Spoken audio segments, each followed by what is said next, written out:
Une mort énigmatique dans une salle de verre doré. Rien n'est ce qu'il semble être. Bienvenue à Minuit Mystère. Je suis votre hôte Louis. Dites-moi, d'où écoutez-vous ce soir? Chaque message donne vie à ce mystère. J'ai hâte de lire le vôtre. Entrons à l'intérieur. C'est dans le froid du début mars, alors que le givre s'accrochait encore aux grilles de fer et que la Tamise coulait lentement sous une couche de glace, que Sherlock Holmes reçut une visite inhabituelle dans notre logement de Baker Street. Le feu de notre cheminée s'était éteint, et Holmes était assis en tailleur sur le sol, scrutant une lettre à moitié brûlée à la loupe lorsque la cloche sonna. Madame Hudson annonça la visite avec son habituel mélange de curiosité et d'inquiétude, faisant entrer un homme de grande taille dont la posture trahissait à la fois la discipline militaire et l'énergie anxieuse. Son pardessus de belle coupe portait les traces tenaces du voyage, des taches de boue le long de l'ourlet et une fine couche de neige sur les épaules. Colonel Nathaniel Fitz-Impress, se présenta l'homme sèchement, en nous adressant un signe de tête à Holmes et à moi.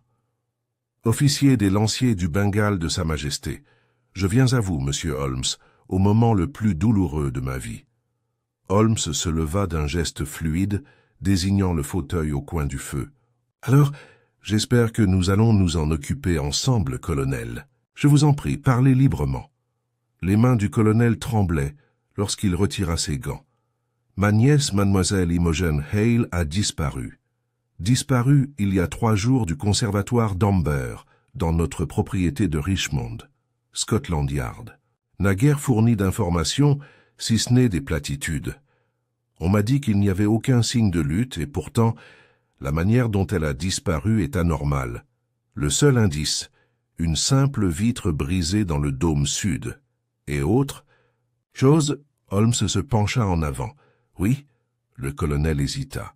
Dans la véranda parmi les orchidées, quelqu'un avait posé un échiquier antique sur le banc de pierre.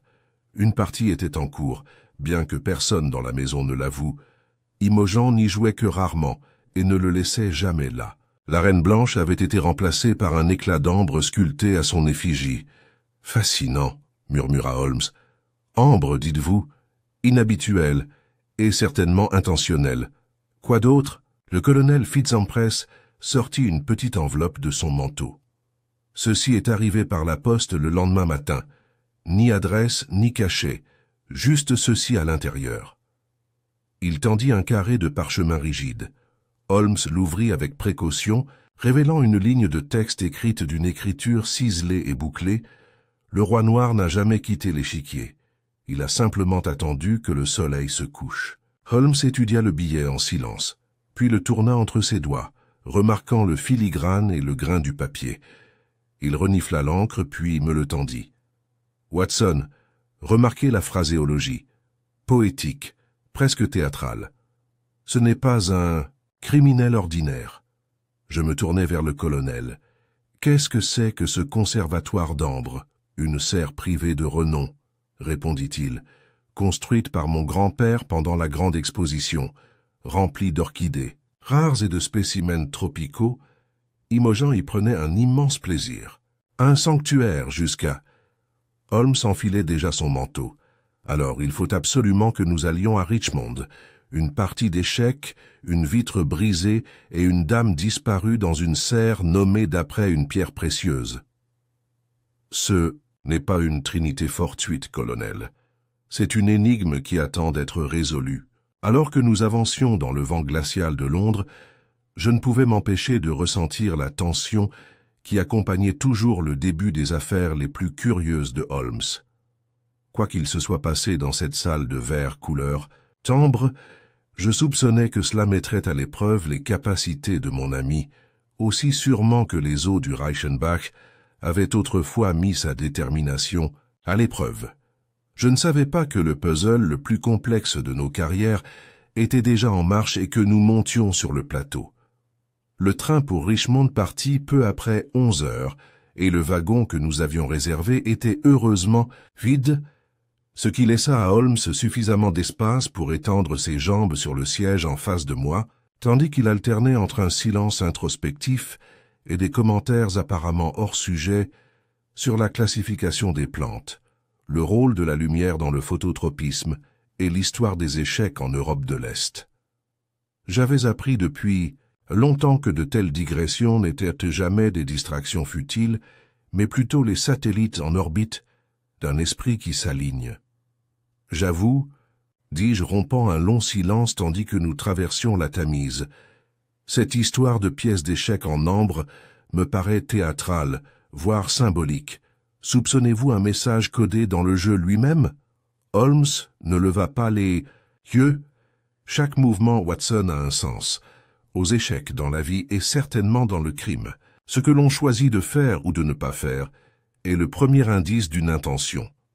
Le symbolisme est délibéré, mais il faut d'abord déchiffrer le langage des joueurs. Notre arrivée à Richmond nous plongea dans l'atmosphère d'une matinée grise où les arbres étaient nus et tristes et où le vent charriait l'odeur âcre de la terre et du givre. Le colonel Fitzhumpress nous attendait à la gare avec une voiture en attente, dans une urgence silencieuse qui ne laissait aucune place aux plaisanteries. Tandis que nous roulions vers sa propriété, il nous parla d'un ton sec et factuel. Imogen n'avait pas d'ennemis, pas de prétendant connu. C'est une femme forte d'esprit et douce de cœur. Élevée par la sœur de sa mère à Bath jusqu'à il y a 3 ans, lorsqu'elle est venue vivre à Glassmere House. Elle trouvait du réconfort dans la véranda. Elle y passait des heures à dessiner, à soigner les orchidées et à lire des ouvrages de botanique. Holmes hocha la tête. « Et vous, colonel, étiez-vous proche ?»« J'ai essayé de l'être, » dit le colonel d'une voix hésitante. « Mais je suis soldat par nature, pas père. Son monde était plus doux que le mien, plus délicat. Il était presque midi lorsque nous quittâmes la route principale pour l'allée de gravier qui menait à Glassmere House. Le manoir se dressait austèrement au sommet d'une petite colline, sa façade de briques rouges adoucie par le lierre rampant et les parterres de fleurs vidés par l'hiver. Mais c'est la véranda qui attirait le regard, une grande structure en forme de dôme, en fonte et en verre ambré, fixée à l'aile et comme un observatoire céleste, luisant faiblement même sous un ciel couvert. Une merveille d'ambition victorienne, murmura Holmes à notre débarquement. Est l'endroit idéal pour que quelque chose tourne mal, discrètement et irrémédiablement. Le majordome, un homme étroit à la voix de parchemin, nous fit entrer sans tarder. Holmes écarta d'un geste bavardage et présentation inutile. Directement sur les lieux, s'il vous plaît. Nous sommes entrés dans la serre d'ambre par de hautes portes à double battant, pénétrant dans un univers d'or et de verre filtré. L'air était chaud et humide, chargé d'un parfum de terre et de fleurs exotiques. Des fougères s'enroulaient, vers le ciel tels des points d'interrogation, et d'imposantes orchidées laissaient échapper leurs pétales comme de la cire de candélabres invisibles. Un petit chemin de pierre serpentait à travers le feuillage, aboutissant à un banc central en marbre sculpté. « Là », dit le colonel en faisant un geste, « c'est là qu'on a trouvé l'échiquier. » Holmes s'agenouilla sans hésitation, examinant les lieux. Bien que la planche elle-même eût été retirée, l'empreinte de sa base carrée subsistait à peine dans la mousse qui recouvrait la surface du banc. Il la traça d'une main gantée, puis tourna son regard vers les alentours. « À première vue, rien à redire, dit-il, mais remarquez l'irrégularité de la mousse à gauche, comprimée récemment, plus dense vers l'extrémité. Quelqu'un est resté assis ici un long moment. Peut-être pas seul. » Holmes fit lentement le tour du banc, puis leva les yeux. « Et le verre brisé ?» Le colonel désigna le dôme sud, où l'une des vitres ambrées était fissurée et noircie, les lignes se dessinant comme des toiles d'araignée vers l'extérieur. Une échelle se trouvait à proximité intacte. Holmes la récupéra sans aide et monta rapidement, examinant la fracture avec sa loupe. « C'était cassé de l'intérieur, » annonça-t-il. « Mais l'angle est curieux. Regardez, Watson, pas d'éclat en dessous. Soit ils ont été retirés, soit la cassure n'a pas laissé de débris importants. Une frappe précise. » Il descendit et nous fit signe de retourner vers le chemin de pierre. Il faut aussi se demander qui a accès. Colonel, qui détient les clés de cette structure? Seulement moi, le jardinier en chef, et mademoiselle Hale. Le personnel n'est pas autorisé à entrer sans instruction. Et le nom du jardinier en chef? Jonas Méraud. Un employé de longue date et de confiance. Je souhaiterais lui parler prochainement. Pour l'instant, montrez-moi où résidait mademoiselle Hale. Nous avons suivi le colonel par une entrée latérale jusqu'à la maison principale. Les couloirs étaient bordés de portraits ancestraux et de reliques militaires. Un sabre ici, un drapeau, de campagne délavé là.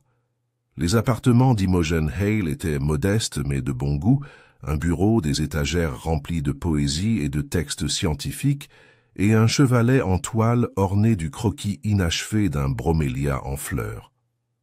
Holmes se déplaçait à un rythme mesuré. Il examina les livres, ouvrit le carnet de croquis et s'arrêta devant une étroite armoire contenant des fleurs séchées entre des vitres. Un cadre avait été dérangé, retiré et remis en place, précipitamment. Celui-ci, dit-il en désignant un Paphiopedilum rare. Le papier est taché. Colonel, votre nièce a-t-elle conservé de la correspondance? Elle brûlait toutes ses lettres personnelles après les avoir lues. Du moins, c'est ce qu'elle disait. Elle les trouvait distrayantes. Et sa vie sociale? Y a-t-il des visiteurs? Seulement le révérend Ansel. Il préside la paroisse Saint-Ignace et donne des cours particuliers à quelques enfants du quartier. Imogen appréciait sa compagnie. Ils parlèrent souvent de théologie naturelle et d'harmonie du design. Holmes émit un léger son de gorge, ni acquiescement ni surprise. Il se tourna brusquement vers la fenêtre qui donnait sur la véranda. Une silhouette sombre traversait la pelouse, plus âgée, voûtée, avançant avec la démarche posée, d'un homme attaché à la terre. « Méraud, je suppose, » dit Holmes. « Excellent timing. On fit venir le jardinier, et nous le retrouvâmes dans la cuisine. Jonas Méraud était un homme peu bavard, la peau brunie et craquelée comme du vieux, cuir, le regard vif et perçant malgré son âge. Qu'il répondit aux questions de Holmes sans fioriture. « Non, monsieur, je n'ai rien vu d'anormal ce soir-là. Mademoiselle Hale a quitté la véranda à la tombée de la nuit. Elle m'a souhaité bonne nuit, comme d'habitude. J'ai fermé à clé après son entrée. Est-ce qu'elle semblait agitée? Pas plus que d'habitude. Elle avait des sautes d'humeur, monsieur, mais des sautes d'humeur douce. Et l'échiquier? Je n'avais jamais vu ça. Chose étrange, cependant. Une semaine avant sa disparition, j'ai surpris un garçon près du portail de la véranda. À peine 16 ans. Il disait qu'il cherchait sa sœur. Il disait qu'elle travaillait ici. Mais nous n'avons pas de bonne de ce genre. Le regard de Holmes s'éclaircit. Qu'est-il devenu? Je lui ai dit qu'il se trompait. Il est parti en silence, mais il tremblait, et pas seulement de froid. Holmes joignit les doigts, perdu dans ses pensées. « Merci, monsieur Méraud. Ce sera tout. » Tandis que le vieil homme s'éloignait, Holmes se tourna vers moi. « Watson, nous avons affaire à des motivations complexes. Il faut toujours se demander, quel est le jeu en apparence et sur quel plateau se joue-t-il réellement? Soupçonnez-vous que mademoiselle Hale s'est enfuie de son plein gré? Je soupçonne qu'elle a été émue, dit Holmes d'un ton sombre. La peur, l'affection ou la force, ça reste à voir. Mais je ne crois pas qu'elle soit loin. Alors par où commencer? Holmes s'approcha une fois de plus de la fenêtre, regardant le dôme doré de la serre d'ambre. Nous commencerons là où chaque illusion est projetée, a-t-il dit, et là où la première ombre est tombée. Ce soir-là, sous un croissant, de lune décroissant et une voûte de nuages épais et rapides, nous retournâmes à la serre d'ambre. Holmes insista pour que nous y entrions seuls, sans le colonel Fitz-Humpress ni son personnel, et toutes lampes éteintes. Nous n'emportâmes qu'une paire de lanternes, obturées par une étroite fente, et arpentâmes le sentier tortueux au milieu de la pénombre verdoyante, tels deux explorateurs en quête d'un monde souterrain. « C'est la nuit, » murmura Holmes, « que la vérité se révèle souvent. La tromperie prospère en plein jour, Watson, car elle se nourrit de l'activité. Mais dans l'obscurité, quand le monde dort, les faits discrets ont de l'espace pour respirer. » La véranda se métamorphosait au crépuscule. Le doux bruissement des feuilles et la faible goutte de condensation sur le carrelage formaient un paysage sonore presque hypnotique. L'or du verre ambré avait pris une teinte bronze mielée profonde au clair de lune, donnant à l'endroit une étrange teinte sous-marine. Holmes nous conduisit directement au banc où l'échiquier avait été retrouvé. Il s'accroupit et examina à nouveau la mousse, puis reporta son attention sur l'air lui-même. « Voilà, dit-il soudain. Tu comprends? J'ai reniflé, mais je n'ai détecté que les odeurs familières du sol et de la flore. Non? Curieux. Une légère touche de camphre, artificielle contre nature. Et regardez ça. » Il approcha sa lanterne d'une plante à larges feuilles près du banc. À sa surface, une tache graisseuse, à peine visible, mais indéniablement présente. Quelqu'un s'est penché ici récemment, il y a 1 ou 2 jours. Un homme, je parie, et un habitué des pommades et des huiles capillaires. Il se tourna brusquement vers le dôme sud et leva la lanterne. La vitre brisée brillait d'une lueur sombre. Holmes s'en approcha de nouveau, mais cette fois il ne monta pas à l'échelle. Il s'agenouilla et caressa légèrement le carrelage sous la fenêtre. « Ah, ah !» Il leva 2 doigts tachés de fines particules de poussière jaune. « Qu'est-ce que c'est ?» demandai-je. « Du pollen, » répondit-il, « d'une orchidée non indigène à ce climat. Elle a été déposée ici, peut-être délibérément, secouée. Pourquoi laisser une trace aussi infime si ce n'est pour envoyer un message à ceux qui pourraient la lire? J'ai sifflé doucement. Quelqu'un communique, Holmes. Mais avec qui? Cela, dit-il, c'est l'affaire du 2e joueur. Nous rentrâmes à la maison, Holmes silencieux et vigilant. Après une brève entrevue avec le colonel Fitzimpress, nous nous retirâmes pour la nuit, même si le repos de Holmes fut bref. Je me réveillai peu après 4 heures, et le trouvai tout habillé assis près de la fenêtre, une lampe à la main et son propre échiquier posé sur le bureau. « J'ai reconstitué l'échiquier, » dit-il, sans se retourner. Tel qu'il a été trouvé d'après la description du colonel et l'empreinte des pièces dans la mousse, une disposition inhabituelle, la reine blanche, comme vous vous en souvenez, remplacée par une figure d'ambre sculptée, le roi noir isolé dans un coin. Il déplaçait les pièces lentement, méthodiquement. Ce n'est pas un jeu en cours, songea-t-il, mais un puzzle, une composition. Le genre de celles qui servent à illustrer un point ou à remettre en question la perception. Et savez-vous ce qu'elle suggère? J'ai secoué la tête. Maîtrisé en un coup, dit-il, doucement, mais seulement si tu comprends que la reine d'ambre ne se déplace pas comme une reine normale, mais comme quelque chose d'inattendu.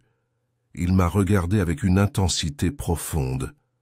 Ce n'est pas seulement une disparition, Watson, c'est une manifestation. Le lendemain matin, un vent violent souffla du nord et les premières secousses de ce qui allait devenir une tempête. Holmes demanda un entretien avec le révérend Ansel, qui arriva juste avant midi. C'était un homme mince, d'âge mûr, aux yeux pâles et aux yeux crispés, vêtu d'un manteau clérical aux bords soigneusement brossés. « Je crois comprendre que vous étiez proche de Miss Hale, » commença Holmes. « C'était une âme curieuse, » répondit le révérend, « brillante, introspective. Nous parlions souvent de l'ordre moral dans la nature. Son esprit était vif, aussi affûté qu'un scalpel, même si j'ai senti que quelque chose la pesait ces dernières semaines. Quel genre de fardeau? Un sentiment d'éloignement, dit-il en joignant les mains, d'elle-même, du monde qui l'entourait. Elle s'interrogeait sur son but, son intention. Ce n'était pas rare chez les jeunes femmes intelligentes, mais chez elle c'était aigu. Holmes tapota son genou du doigt. A-t-elle déjà parlé d'un homme? Peut-être d'un ami, d'une ancienne connaissance? Ansel hésita. Une seule fois. Elle a parlé d'un garçon qu'elle avait rencontré à Bath avant de venir ici. Un garçon intelligent, disait-elle. Trop intelligent, peut-être. Elle n'a pas voulu donner son nom. Holmes n'insista pas davantage, mais s'enquit de la vie locale, du parc de l'église, des étrangers aperçus récemment. Ansel ne fit guère d'aveu, mais proposa de montrer à Holmes l'endroit préféré de mademoiselle Hale sur le terrain de Saint-Ignace, un bosquet derrière le presbytère où elle dessinait souvent. Nous avons convenu de le visiter cet après-midi. Mais avant que nous puissions partir, un message urgent arriva. Un agent de police de Richmond était venu parler au colonel. Un jeune garçon, peut-être 14 ou 15 ans, avait été retrouvé caché dans un grenier à foin, en bordure de la propriété des Fitzampres. Interpellé, il prit la fuite en laissant tomber un morceau de papier froissé. Nous avons rejoint le colonel et l'agent de police dans la bibliothèque, tandis que le message circulait. Il était manuscrit, de la même écriture ornée que le premier message, et disait « Le pari de la reine a été joué. Mais quelle reine? Et au nom de qui ?» Holmes le lut à haute voix, puis se leva le visage comme un nuage de concentration. « Ce n'est pas l'écriture d'un garçon, » murmura-t-il. « Quelqu'un fait appel à des intermédiaires, peut-être pour observer, peut-être pour livrer. » Le gendarme décrivit le garçon, maigre, les joues creuses, vêtu d'un manteau gris grossier, pieds nus. Il avait disparu à travers les champs à l'est. Une patrouille avait été dépêchée, mais Holmes refusa de s'y joindre. Non, le sentier se refroidit. Mieux vaut rester ici et observer le panneau. Holmes demanda plutôt à examiner la cachette du garçon. On nous conduisit à une écurie désaffectée en bordure du domaine, dont le grenier portait encore les traces d'une occupation récente, une vieille couverture, une pomme à moitié mangée, et, plus curieux encore, une série de symboles gravés sur le parquet. Holmes alluma une lanterne et se pencha. « Une notation d'échec, » dit-il d'un ton sombre, « mais pas dans un style formel. C'est improvisé, codé. Peux-tu le lire ? » Un peu. Tout rangé 4. Cavalier sacrifié. Fou boucle. Attendez. Voilà. Il désigna un étrange glyphe en boucle. Ce n'est pas un mouvement, c'est une signature, ou une menace.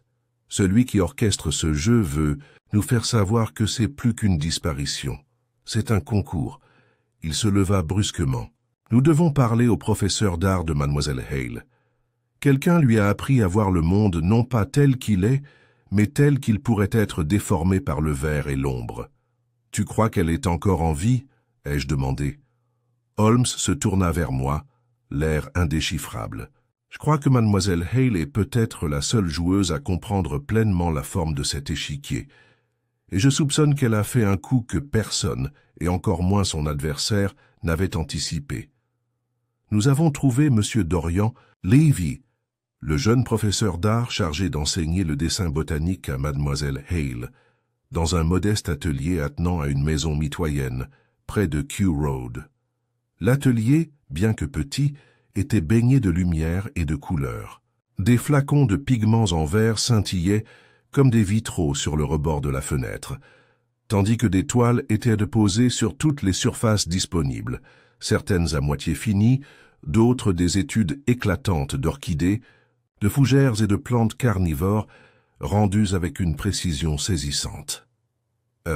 Levis lui-même était un curieux mélange de langueur et d'agitation. À peine trentenaire, il portait ses cheveux noirs longs et lâchement attachés, et ses vêtements arborèrent le désordre confortable de l'artiste indifférent aux conventions. Il nous salua d'un hochement de tête cordial, ses yeux s'écarquillant, brièvement lorsque Holmes se présenta. « Sherlock Holmes, alors je suppose que cela concerne Imogen. » Il désigna 2 chaises et s'assit près de la fenêtre, les doigts tachés de violet et d'ombre. « J'ai entendu dire qu'elle avait disparu. Quelle affaire horrible! Vous étiez son professeur de dessin, » dit Holmes en acceptant la place sans se détendre. « La connaissiez-vous bien? Assez bien pour s'inquiéter. » Levis se pencha en avant, tapotant distraitement un pinceau contre son genou. Imogen n'était pas une élève ordinaire. Elle avait une véritable perception. Pas seulement du talent, mais de la perception. Elle ne voyait pas une fleur, monsieur Holmes, elle en voyait le but. Ses mécanismes de défense, ses tromperies. Son croquis de l'orchidée Anguloa uniflora, communément appelé le bébé émailloté, était quasiment anatomique. Elle comprenait des choses sur la nature que la plupart des gens n'entrevoient jamais. Holmes pencha la tête. A-t-on jamais pensé qu'elle était surveillée, suivie? Levis réfléchit. Elle l'a dit un jour, Il y a 3 semaines, je crois. Elle avait ce regard renfermé et anxieux, et remarqua que quelqu'un lui avait laissé un dessin grossier. Elle l'a retrouvé épinglé dans son carnet de croquis après l'avoir laissé dans la véranda toute la nuit. Que représentait le dessin? Une femme, penchée sous un ciel en damier, si je me souviens bien. C'était enfantin, mais sa disposition était troublante. Elle en rit, mais je voyais bien que cela la troublait. Est-ce qu'elle soupçonnait quelqu'un? Pas de nom, pas d'accusation. Mais elle a parlé d'un garçon, pas un enfant, mais plus jeune qu'elle. Elle a dit avoir connu quelqu'un comme ça, intelligent, imprévisible. Elle croyait qu'il l'avait retrouvé. Est-ce qu'elle a mentionné Bass? Seulement en passant. J'ai cru comprendre qu'elle y avait été heureuse, mais qu'elle était partie brusquement après la mort de sa tante. Elle n'a pas parlé de famille. Holmes se leva et commença à inspecter le contenu du studio avec une grâce désinvolte, une action habituelle lorsque son esprit transformait ses observations en théorie. Son regard tomba sur un croquis accroché au mur du fond, une représentation délicate d'une orchidée, dont les pétales translucides se teintaient d'un blanc fantomatique et de taches pourpres. « L'orchidée fantôme », dit Leavis en le rejoignant. « Dendrophylax lindeni, très rare. » Imogen adorait celle-là. Holmes l'examina attentivement. Un parasite qui imite la pureté. Il ne prospère que sous certaines conditions, invisibles à la plupart. Elle se dessinait elle-même, n'est-ce pas? Le visage de Leavis se crispa, une pointe d'inconfort, vite masquée. Peut-être, je n'y avais jamais pensé sous cet angle. Mais oui, cela reflétait peut-être ses sentiments. Holmes se retourna brusquement. « Monsieur Leavis, je vous demanderai tous les croquis de mademoiselle Hale réalisés le mois dernier, les originaux, pas les copies. » Leavis hésita. « C'est une sacrée demande. C'est sa propriété, elle a disparu, peut-être enlevée. Ces dessins pourraient constituer son seul témoignage. » D'un hochement de tête réticent, Leavis prit un portfolio sur une étagère. « Je les ai gardés précieusement. Elle les a laissés ici la semaine précédant sa disparition, avec l'intention d'organiser une petite exposition. Elle a dit qu'elle était enfin prête à montrer ce qu'elle avait vu. » Holmes prit le portfolio et le feuilleta rapidement. Les premiers croquis étaient des études de plantes, précises, botaniques, et annotées de sa main élégante. Mais plus loin, le ton changeait. Un dessin représentait une tour en vol au-dessus d'un jardin en ruine. Un autre représentait une jeune fille, dos aux spectateurs, debout au bord d'une falaise. Le ciel derrière elle tel un échiquier de nuages changeants.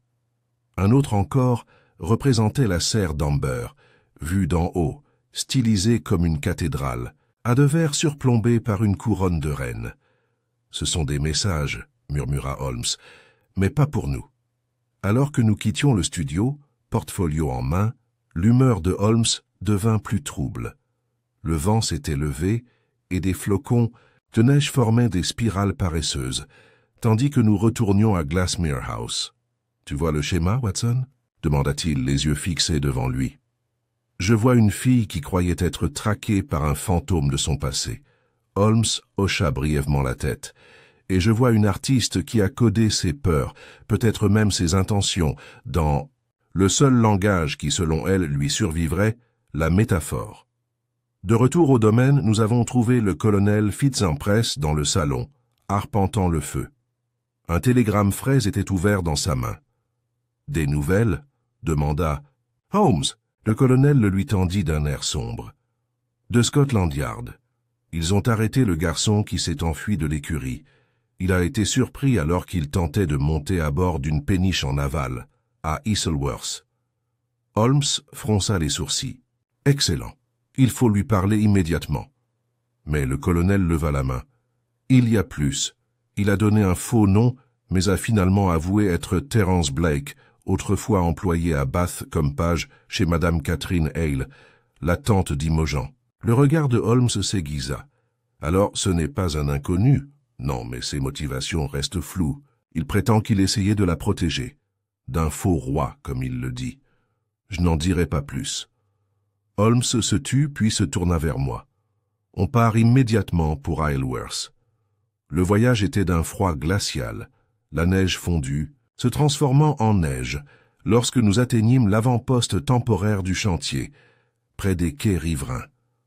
À l'intérieur, Terence Blake était assis, voûté dans un lourd pardessus, le visage pâle et crispé par le froid. Il regarda Holmes avec méfiance. « C'est toi dont on dit qu'il retrouve ce qui est perdu, » murmura-t-il. « Ça dépend, » répondit Holmes d'un ton neutre. « As-tu perdu quelque chose, Terence ?» Le garçon n'a rien dit. « Vous avez laissé des messages, vous l'avez suivi, vous avez parlé d'un faux roi. Êtes-vous celui qui a placé la reine d'Ambre ?» Terence leva les yeux, provocateur. « Non, ce n'était pas moi. Mais je savais que c'était un signe. Elle joue un jeu, monsieur, un jeu difficile. Elle avait besoin de mon aide pour déplacer les pièces. Qu'est-ce que cela signifie ?» Le garçon hésita, puis se pencha. « Ce n'est pas seulement elle qu'il recherche, c'est ce qu'elle sait, ce qu'elle a dessiné. C'est dans les croquis, dans les orchidées. Cette serre, elle disait que ce n'était pas juste un endroit où faire pousser des fleurs. C'était un coffre-fort, un piège. Et le plateau était déjà dressé. » Holmes resta immobile pendant un long moment. « Qui est le faux roi ?» demanda-t-il doucement. Mais Terence Blake secoua la tête. « Je ne connais pas son nom. Seulement comment elle l'appelait. L'homme derrière le masque d'ambre. Le nom persistait dans l'air comme une incantation murmurée. L'homme derrière le masque d'ambre, c'était une phrase à la fois tangible et insaisissable, comme si Terence Blake avait projeté une ombre que nous ne pouvions ni saisir ni ignorer, pleinement. Les yeux du garçon, enfoncés et méfiants, se posèrent à plusieurs reprises sur la fenêtre sombre, au-delà, où la neige tourbillonnait contre les vitres tels des danseurs spectraux. Holmes se pencha en avant, les doigts croisés. « Observant Terence. Vous avez parlé d'une partie déjà organisée d'un coffre dans la véranda. Expliquez-vous. » La voix de Terence était rauque, chargée de secrets bien au-delà de son âge. Imogen m'a dit un jour que la serre d'ambre n'était pas seulement un lieu pour les orchidées. C'était son sanctuaire, mais aussi une prison de verre. Son grand-père l'avait construite avec plus que des plantes en tête, un coffre-fort pour quelque chose de précieux, quelque chose pour lequel il valait la peine de tuer. Elle disait que la reine d'ambre n'était pas une pièce sur l'échiquier, mais une clé. Et cette clé ouvrait une porte que personne d'autre ne pouvait voir. « Savez-vous ce que pourrait être cette porte ?» demanda Holmes. Terence secoua la tête. « Non, mais elle m'a prévenu. Regarde la vitre et écoute les fissures, m'a-t-elle dit. Ce n'est pas une partie d'échecs, c'est une partie d'échecs sur du verre. » Holmes se leva brusquement. Une étincelle s'alluma dans ses yeux. « Nous devons retourner à Glassmere. Il y a des détails qui nous ont échappé. » Le voyage de retour à Richmond fut chargé de pensées. L'image de la serre d'Amber, vue comme un coffre-fort plutôt que comme une simple serre, me troublait, et l'excitation inhabituelle de Holmes suggérait que l'affaire était sur le point de prendre un tournant décisif. À notre arrivée, le colonel et le majordome nous attendaient dans le grand hall. Holmes ne tarda pas à convoquer le jardinier en chef, Jonas Merrow, pour nous accompagner une fois de plus dans la serre. En entrant, la lueur dorée du dôme vitré s'estompa sous le ciel gris. Le regard de Holmes se porta sur la vitre brisée, puis sur la charpente environnante. « Monsieur Merrow, » commença Holmes, « vous travaillez ici depuis de nombreuses années. Que pouvez-vous me dire de la construction du conservatoire? De son histoire? Y a-t-il des particularités ?» Le vieux jardinier se frotta le menton. « Oui, monsieur, la maison a été construite sur le domaine familial il y a une 50aine d'années par le grand-père du colonel Fitzhumpress. La serre d'ambre était sa fierté. Il n'a pas lésiné sur les dépenses. Je me souviens de rumeurs selon lesquelles, sous les fondations en pierre, se trouvaient des compartiments et des passages secrets. On disait qu'il protégeait les objets de valeur pendant la guerre. » Holmes s'agenouilla au pied de la vitre brisée et commença à caresser le cadre en fer de ses doigts gantés. « Des compartiments secrets, dites-vous? Cela pourrait expliquer la référence à un coffre-fort. » Merrow hocha la tête. « En effet, Seul le maître et quelques personnes de confiance connaissaient les détails exacts.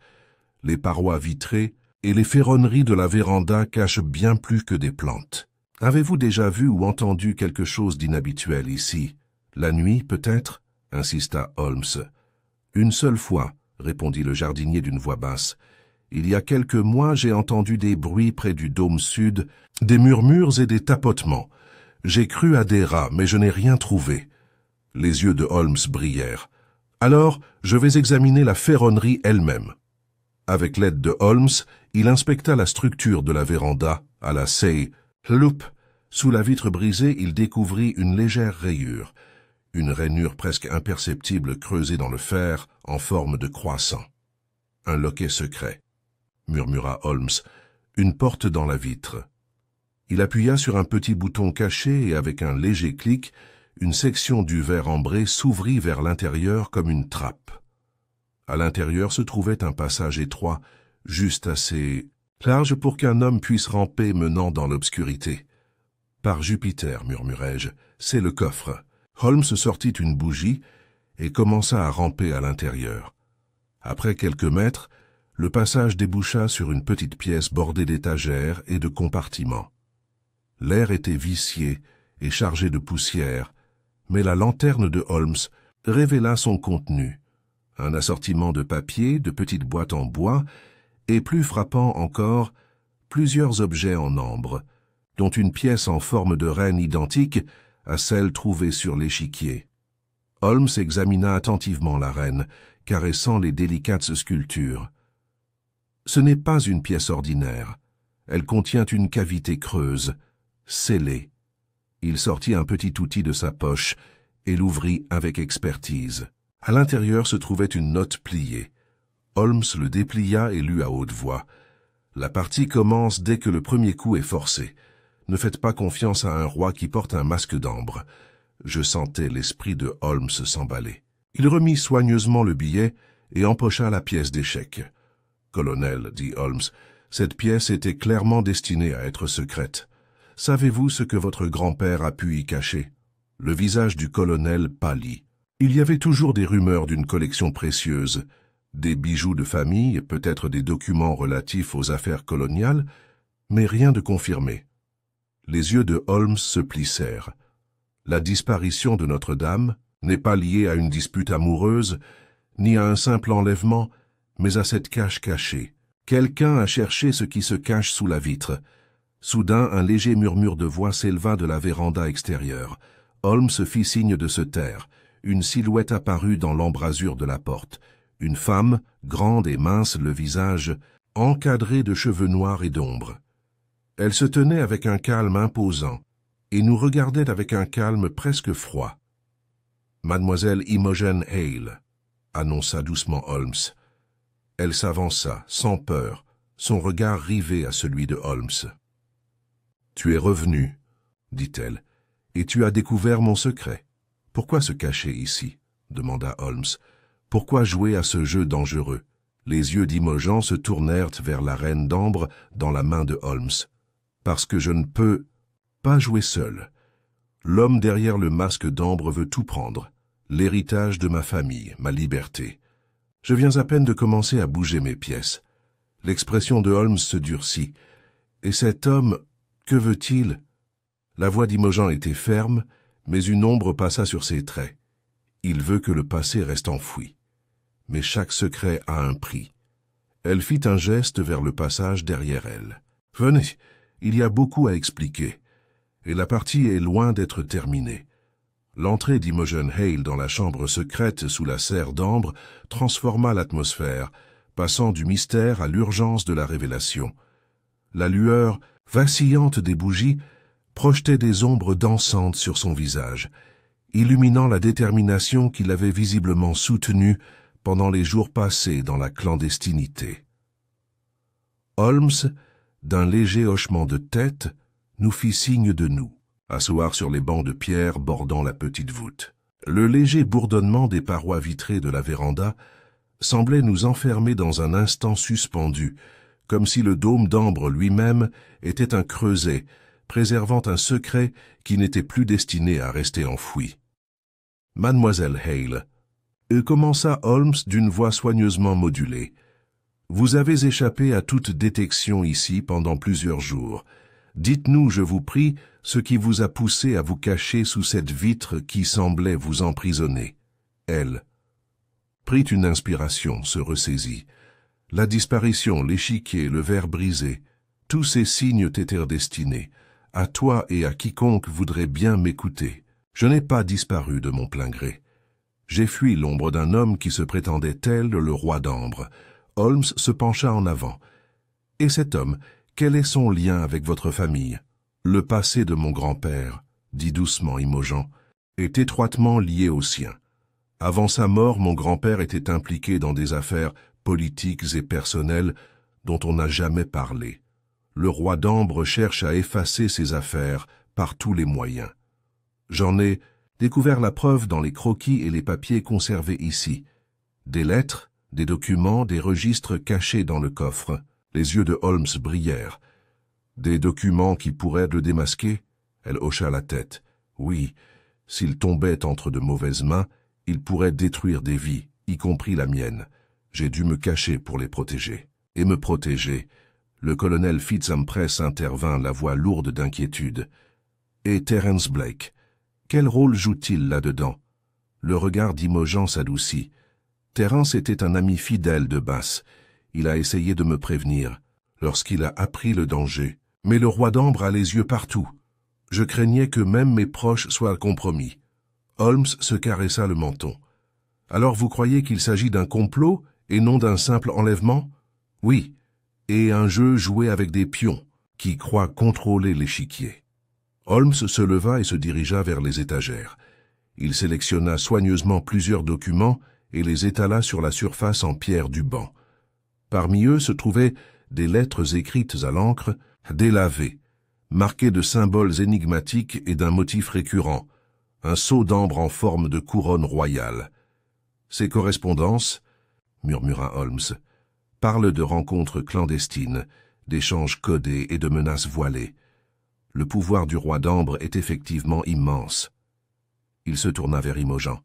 « As-tu une idée de qui pourrait être cet homme ?» Ses yeux s'assombrirent. Je soupçonnais un vieil ami de la famille, quelqu'un ayant accès au domaine qui me paraîtrait digne de confiance. Quelqu'un qui connaissait les secrets de la serre et l'importance du jeu d'échecs. Holmes hocha la tête, pensif, digne de confiance en apparence, mais portant le masque d'un allié. Une ruse classique. Tandis que nous examinions les documents, un bruit soudain retentit dans la véranda principale. Un bruit métallique aigu suivi de pas précipités. Instinctivement, Holmes et moi nous levâmes, la lueur des bougies vacillant au gré de nos mouvements. Holmes murmura « Restez vigilants. Celui qui nous observe a signalé sa présence. » Nous nous sommes glissés vers l'entrée, traversant l'étroit passage pour pénétrer dans le dôme principal. La chaleur de l'air humide fut soudain interrompue par un frisson qui me parcourut l'échine. La vitre brisée étincela, captant la lueur de la lanterne de Holmes. Au fond de la véranda se tenait un homme enveloppé d'ombre, le visage partiellement dissimulé par un chapeau à large bord. Dans sa main gantée, il tenait un objet lourd, une pièce d'échec en laiton, le roi noir. « Vous avez trouvé mon refuge », dit l'étranger d'une voix basse et égale. « Mais la partie est loin d'être terminée, monsieur Holmes. » Le regard de Holmes se durcit. « Et vous, monsieur, êtes l'homme derrière le masque d'ambre. » La silhouette s'avança, révélant un visage à la fois familier et troublant. Les traits anguleux de l'avocat de longue date du colonel Fitzhumpress, mit Reginald Cairns. Ses yeux brillaient d'une ruse froide qui glaçait la moelle épinière. « Cairns, » souffla le colonel, mêlant choc et incrédulité. « Je vois que ma réputation me précède, » dit Cairns d'une voix condescendante. « Oui, je suis le roi d'Ambre, et j'ai l'intention de terminer cette partie avant l'aube. » Les lèvres de Holmes s'étirèrent en un rare sourire. « Alors tu sous-estimes ton adversaire. » Avec la vitesse d'un serpent, Cairns bondit en avant, brandissant le roi noir comme une arme. Holmes esquiva adroitement, attrapa la pièce et la brisa des mains de Cairns. Une lutte s'engagea au milieu de la végétation tropicale et des éclats de verre, mais la force et la ruse de Holmes l'emportèrent rapidement. Nous maîtrisâmes Cairns et le maîtrisâmes jusqu'à l'arrivée de la police. Alors que Cairns était emmené, Holmes se tourna vers Imogen. Le masque d'ambre est tombé et votre ennemi est démasqué. Mais la question demeure. Pourquoi? Cette métaphore échiquéenne, quel était le sens de votre partie? Imogen sourit faiblement, la lassitude adoucie par le soulagement. C'était un message, un défi lancé à ceux qui pensent contrôler l'échiquier, un avertissement, que même la plus petite pièce peut mettre le roi en échec et mat. Holmes hocha la tête d'un air approbateur. En effet, chaque jeu a ses règles, mais c'est le joueur qui fait la différence. L'arrestation de Reginald Cairns, l'homme au masque d'ambre, aurait dû marquer la fin de cette affaire complexe. Pourtant, alors que la nuit laissait place aux premiers rayons hésitants de l'aube, je sentais que Holmes était loin d'être satisfait. Ses yeux, toujours agités, scintillaient, son esprit explorant encore des possibilités insoupçonnées, tel un joueur envisageant un coup caché plusieurs coups plus loin. Le colonel Fitzhumpress fut soulagé, quoique bouleversé, par la capture de Cairns. La réputation du notaire avait toujours été irréprochable, un conseiller de confiance dont la présence au sein de la maison était aussi constante que le tic-tac de l'horloge du salon. La révélation de sa duplicité fut un coup dur que personne n'avait anticipé. Holmes insista pour que nous nous retrouvions dans le bureau après le petit déjeuner, où il exposa le déroulement des événements tels qu'il le comprenait désormais. Les parchemins et les croquis de la véranda étaient éparpillés sur le bureau, entrecoupés de délicates pièces d'échecs, désormais remises dans leur boîte. Cairns, commença Holmes, possédait non seulement les moyens, mais aussi le mobile, de percer les secrets du conservatoire d'Ambre. Le coffre-fort dissimulait des documents potentiellement néfastes pour ses intérêts, des questions d'héritage, des entreprises coloniales et du chantage personnel. Son identité d'ami de la famille constituait le déguisement parfait. Le colonel Fitzhumpress secoua la tête incrédule. Je ne l'aurais jamais soupçonné. Holmes poursuivit. Sa méthode consistait à intimider et à manipuler. L'échiquier était un dispositif théâtral, un code pour les initiés. Cairns jouait le rôle du roi noir, masqué par de l'ambre pour symboliser le vernis trompeur de la confiance. Mademoiselle Hale, en remplaçant sa reine d'ambre, lançait un défi silencieux. Je regardais Imogen assise tranquillement près du feu, les doigts entrelacés en une tresse lâche. Son épreuve se lisait dans la fatigue de ses épaules, mais ses yeux brillaient d'une intelligence farouche. Les yeux de Holmes se fixèrent sur les siens. La décision de mademoiselle Hale de disparaître dans le coffre était à la fois une manœuvre défensive et une stratégie calculée pour attirer le coupable à la surface. Mais le message, les lettres, les dessins, tout cela était destiné à vous guider, Holmes, demandai-je. Holmes hocha la tête. Exactement. L'énigme ne consistait pas seulement à la retrouver, mais à décoder les signaux qu'elle laissait. Le placement des pièces d'échecs, les notes énigmatiques, les symboles gravés dans le grenier à foin, tout cela était un jeu d'échecs conçu pour révéler la trahison de Cairns. Holmes se tourna vers moi, une lueur dans les yeux. Et pourtant, il y a un dernier coup à jouer. Un coup que Cairns n'avait pas anticipé. Curieux, je me suis penché en avant. Qu'est-ce que ça peut bien être? Le sourire de Holmes était mince mais triomphant. Les papiers que nous avons récupérés, bien qu'accablants, ne sont qu'une partie de l'histoire. La véritable clé réside dans un document oublié, caché dans la reine d'ambre elle-même, une lettre scellée de feu Fitzhumpress père, adressée à sa petite-fille. Il sortit la lettre avec précaution, le parchemin cassant crépitant doucement. Je lis à haute voix, « À ma très chère Imogen, si jamais cette lettre vous parvient, cela signifie que les ombres de notre passé se sont trop étendues. Ne faites pas confiance à ceux qui arborent le masque de l'amitié, car ils ne cherchent qu'à s'approprier ce qui ne leur appartient pas. Souvenez-vous de la leçon de l'échiquier. Chaque pièce a un rôle à jouer, mais le plus petit pion peut changer le cours de la partie. Gardez l'esprit vif et la vérité sera votre bouclier. La voix d'Imogen tremblait légèrement. Il m'a prévenu. Holmes leva brusquement les yeux. Oui, et il vous a confié le dernier coup de la partie. Soudain, on frappa à la porte. L'agent entra, essoufflé. Monsieur, nous avons trouvé quelque chose dans le bureau de Cairns. Un registre codé, mais correspondant aux symboles énigmatiques trouvés dans le grenier à foin et dans les croquis de mademoiselle Hale. Holmes prit le registre d'une main avide, feuilletant les pages chiffrées. En effet, Watson, Cairns a fait preuve de la plus grande minutie pour dissimuler ses activités. Pourtant, aucun code n'est indéchiffrable. Au cours de l'heure, qui suivit, Holmes déchiffra le contenu du registre, révélant un réseau de chantage et de tromperie s'étendant bien au-delà de Richmond, jusqu'au cœur même de l'aristocratie londonienne. Le masque d'ambre n'était qu'un élément d'un projet plus vaste, un jeu d'une ampleur inimaginable.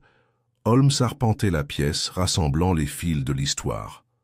Le pari final ne concerne pas seulement une famille ou un domaine. Il s'agit de la corruption ancrée dans le pouvoir et des efforts que les hommes sont prêts à déployer pour la protéger. Je jetai un coup d'œil à Imogen dont le visage pâle exprimait une résolution nouvelle. « Et maintenant, mademoiselle Hale ?» Elle soutint mon regard avec assurance. « Je vais aider Holmes à découvrir le reste de l'échiquier. Il reste encore des coups à jouer. » Holmes sourit, une expression d'approbation rare et sincère. « Très bien. Watson, je crois que nous n'avons fait qu'effleurer la surface. La partie est loin d'être terminée. » Le sombre registre du bureau de Cairns reposait sur la table polie, ses pages chiffrées invitant Holmes à mettre à l'épreuve son intelligence prodigieuse.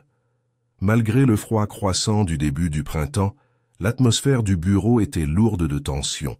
Un silence électrique, ponctué seulement par les murmures discrets de Holmes, tandis qu'il s'efforçait de déchiffrer le code. Cryptique.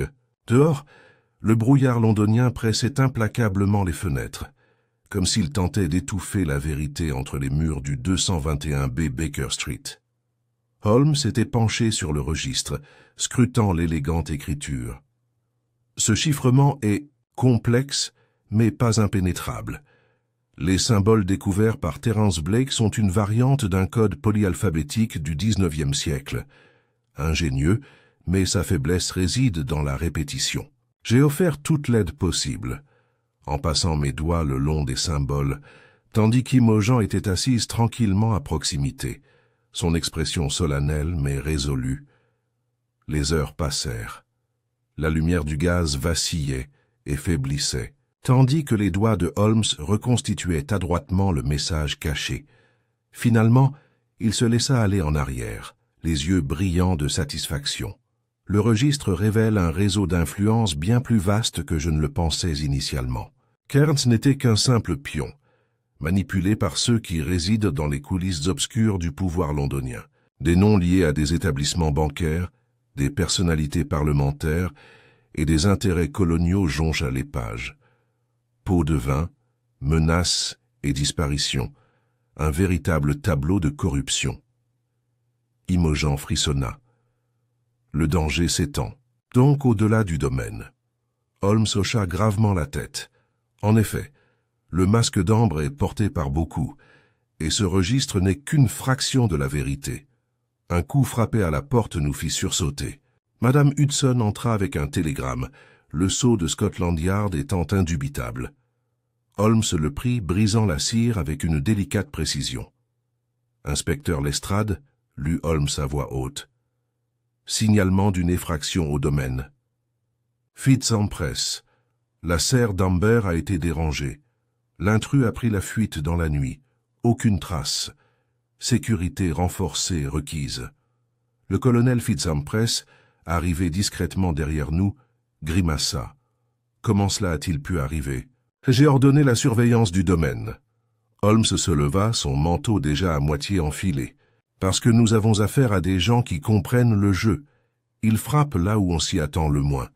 Dehors, Le brouillard s'était épaissi, formant une mer grise et ondulante, engloutissant lampadaires et roues de voiture.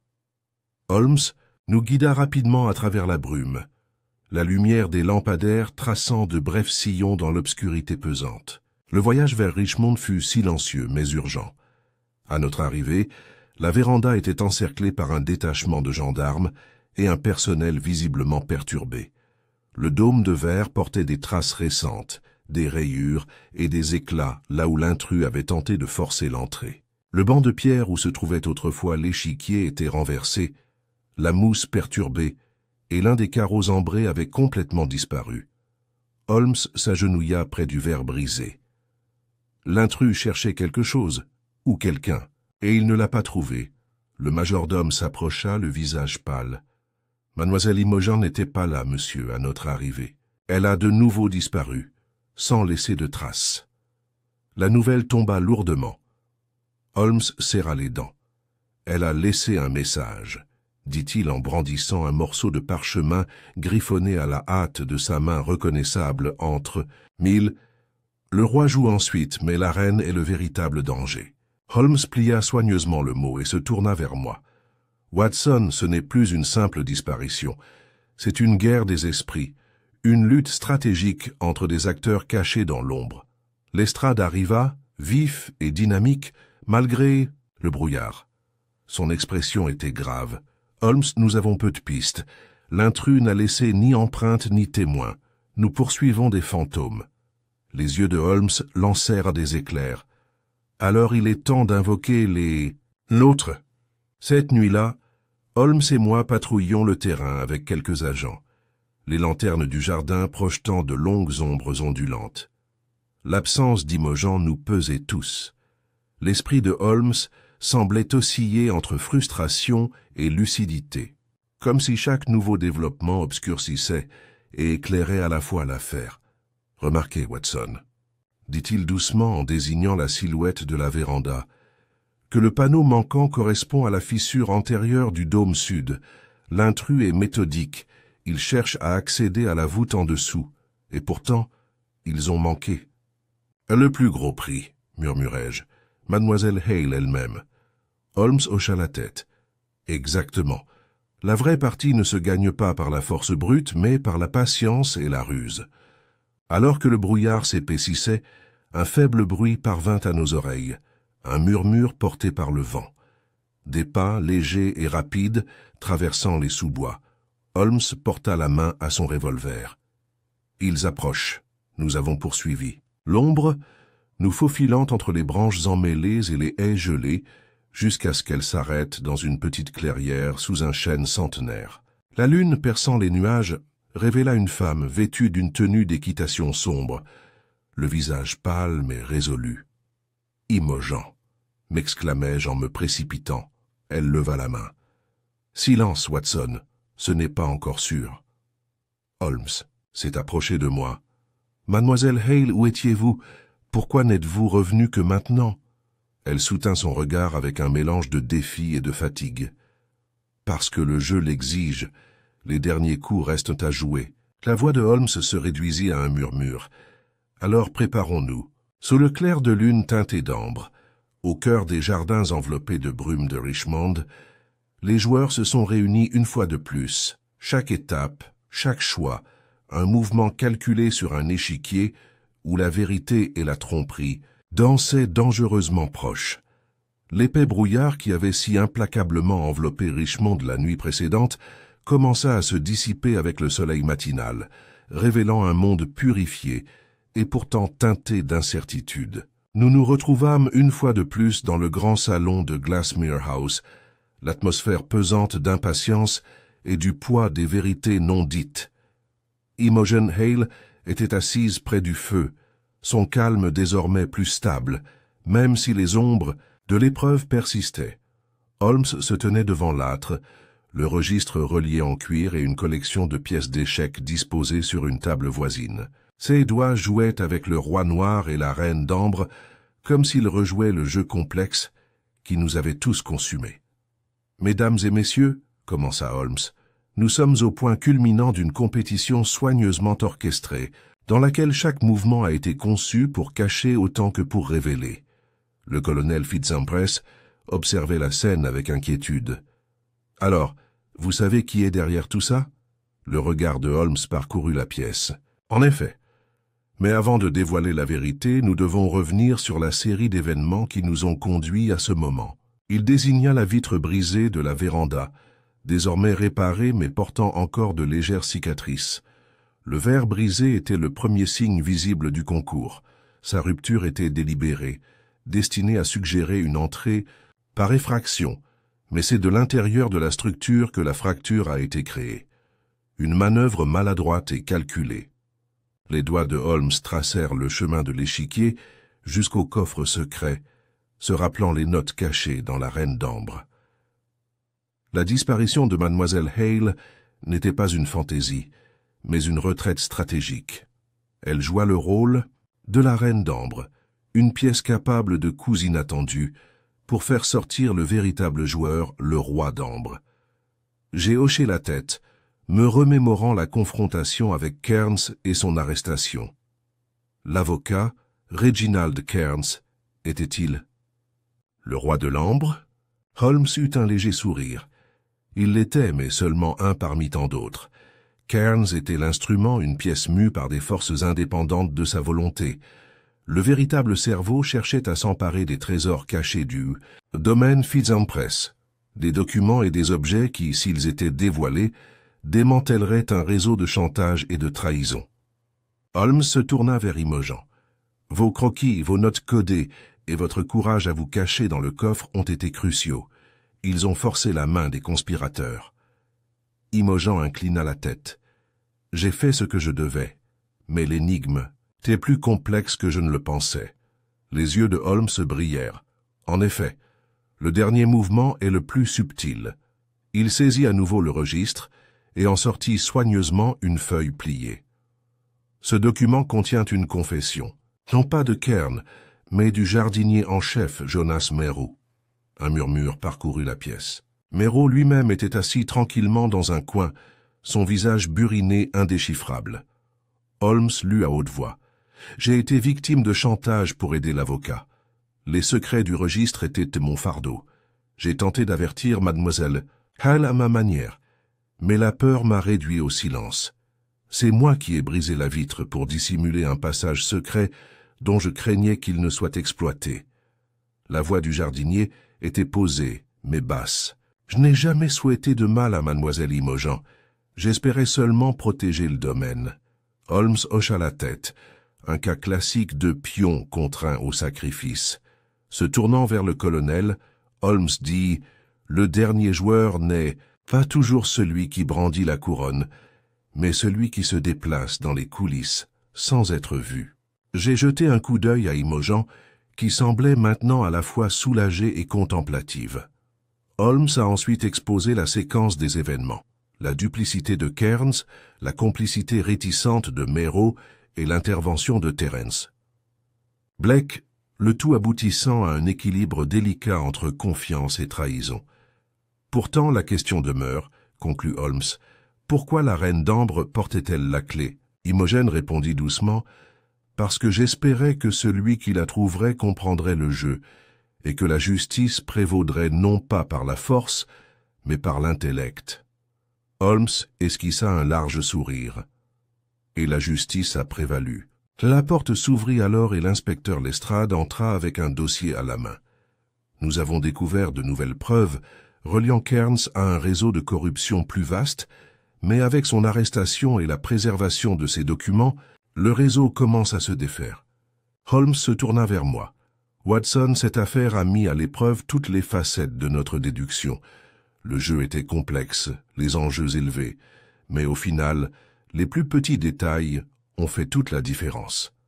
Alors que la pièce s'installait dans un silence réfléchi, Holmes se pencha en arrière, les doigts entrelacés derrière sa tête. Le masque d'ambre a été levé, a-t-il déclaré, mais de nombreux masques subsistent dans le brouillard londonien. Notre travail, je le crains, n'est jamais vraiment terminé. Le colonel Fitzimpress s'approcha d'Imogen, lui offrant quelques mots de réconfort et de gratitude. J'observais Holmes attentivement. Malgré sa détermination, je savais que son esprit était déjà en pleine ébullition, prêt à affronter la prochaine énigme, tapi dans l'ombre de la ville. Le soir s'était installé sur Londres, dans un doux silence, les réverbères à gaz vacillant comme des étoiles lointaines dans les ombres rampantes. De retour au 221B Baker Street, le feu crépitait chaleureusement, sa lumière projetant une lueur agréable qui contrastait fortement avec le brouillard et l'incertitude que nous avions laissée derrière nous à Glassmere House. L'affaire du conservatoire d'Ambre touchait à sa fin, mais les échos de sa complexité persistaient dans mon esprit, assis en face de Holmes, qui était affalé dans son fauteuil préféré avec un air de rare satisfaction. « Holmes, commençai-je en sirotant une tasse de thé fumant, cette affaire a été l'une de vos plus complexes. L'interaction entre tromperie, compartiment secret et coup d'échec symbolique, c'était comme si nous participions à un grand tournoi intellectuel. » Holmes sourit faiblement, ses yeux perçants reflétant la lumière du feu. « En effet, Watson, la beauté d'une telle affaire réside dans ses multiples facettes. Chaque action est délibérée, chaque indice est un stratagème calculé. C'est l'essence même de la déduction. » Je me suis penché en avant. Le courage et la perspicacité de Mademoiselle Hale étaient remarquables. Utiliser l'art et le symbolisme comme moyen de communication sous la contrainte en dit long sur sa personnalité. Holmes hocha la tête avec appréciation. Oui, c'était la véritable reine du jeu. Ses croquis et ses notes codées étaient les clés qui ont permis de résoudre l'énigme. Sans elle, le masque d'ambre n'aurait peut-être jamais été levé. Il y eut un silence, et l'expression de Holmes devint plus pensive. Il me semble cependant que malgré tous nos triomphes, le jeu s'étend au-delà de ce que nous avons découvert. Le registre laissait entrevoir un réseau plus profond et plus insidieux. Cairns n'était qu'un acteur sur un échiquier bien plus vaste. J'ai soupiré. Alors, le jeu continue. Le regard de Holmes se fixa sur les flammes. Exactement. La corruption et l'ambition sont les ombres qui rôdent dans les ruelles et les salons de Londres. Elles peuvent prendre des formes diverses, mais leur nature reste constante. La conversation dériva alors vers d'autres sujets, les particularités de la nature humaine, l'importance de l'observation et l'équilibre délicat entre justice et clémence.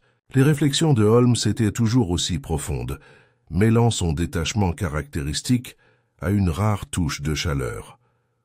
Plus tard, alors que le feu faiblit, Holmes se tourna vers moi et me posa une question soudaine. « Watson, que pensez-vous de l'échiquier lui-même? Au-delà du symbolisme, pourquoi pensez-vous que Mademoiselle Hale a choisi cette métaphore particulière? J'y ai réfléchi. Peut-être parce que les échecs, comme la vie, sont une compétition de stratégie et de conséquences. Chaque coup façonne l'issue, et même la plus petite pièce peut changer le cours de la partie. » Holmes hocha lentement la tête. Sage observation.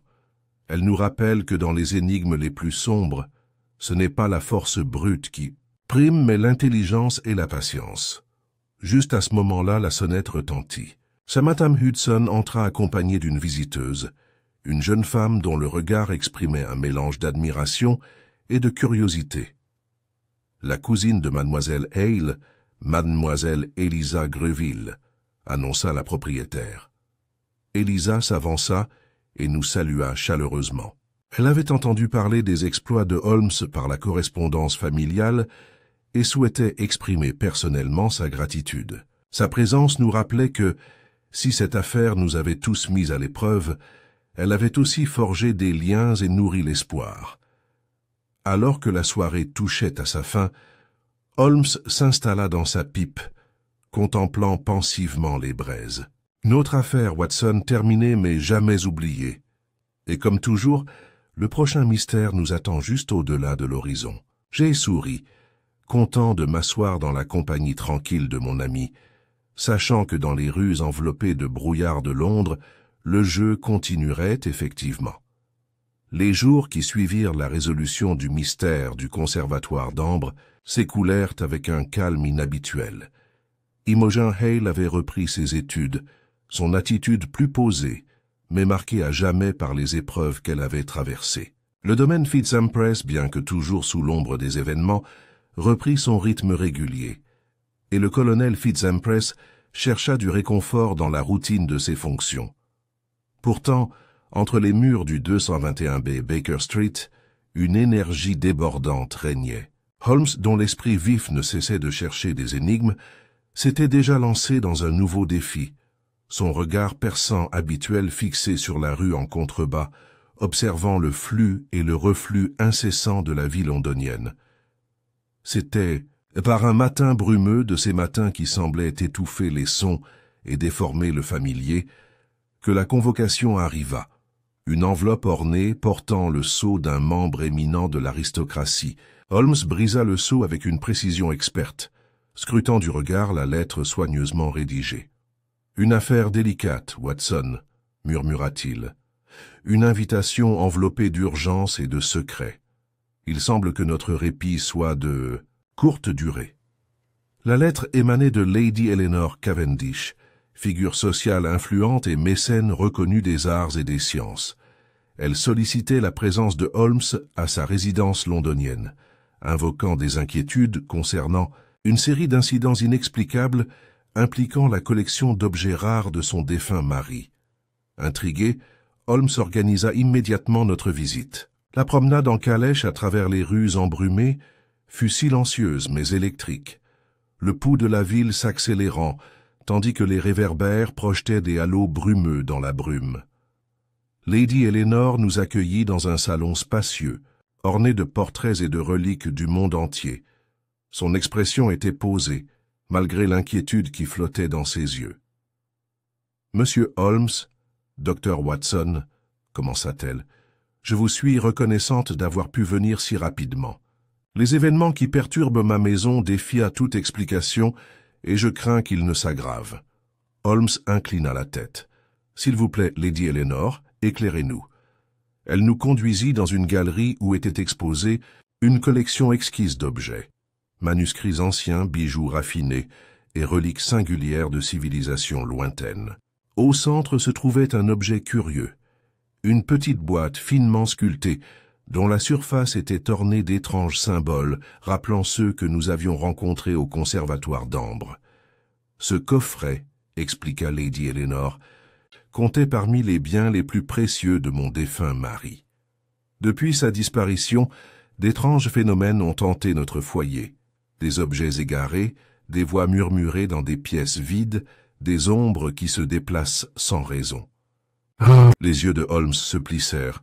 De telles perturbations masquent souvent une intervention humaine, Lady Eleanor. Quelqu'un dans la maisonnée a-t-il agi de manière inhabituelle? La dame soupira. Il y a une nouvelle servante, récemment, embauchée.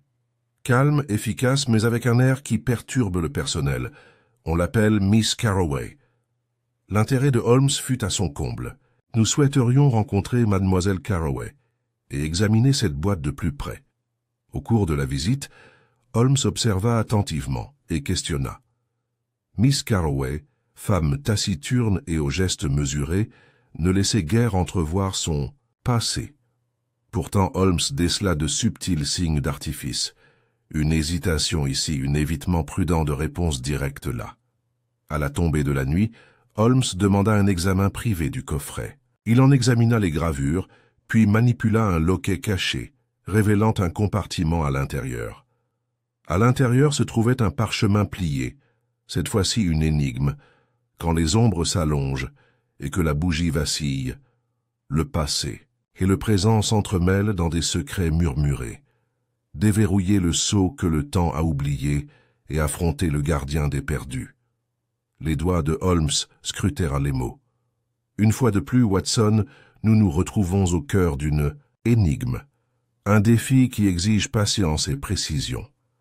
Le regard de Lady Eleanor était fixe mais inquiet. « Qu'en pensez-vous, monsieur Holmes ?»